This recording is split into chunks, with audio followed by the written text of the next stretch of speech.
পিসবের উদ্যোগে ভয়াবহ বন্যায় ক্ষতিগ্রস্ত আলেম পরিবারের মাঝে গৃহ নির্মাণের জন্য 1,00,000 টাকা নগদ অনুদান প্রদান করা হয়। আলহামদুলিল্লাহ, যাকে দেওয়া হয় উনি অনেক সম্মানিত একজন বড় আলেম। এদিন ওনার সম্মানে আমরা সরাসরি ছবি ভিডিও তুলে নিই।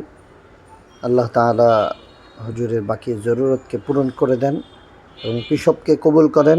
যারা সহযোগিতা করেছেন তাদের এই সহযোগিতাকে আল্লাহ রাব্বুল আলামিন কবুল করেন এবং পিসবের সমস্ত কার্যক্রম আল্লাহ তাআলা যেন ধারাবাহিক তৌফিক দান করেন। উনি টাকা গ্রহণ করেন এবং স্বাক্ষর দেন এবং সবার জন্য দোয়া করেন। আলহামদুলিল্লাহ। আসসালামু আলাইকুম ওয়া রাহমাতুল্লাহ।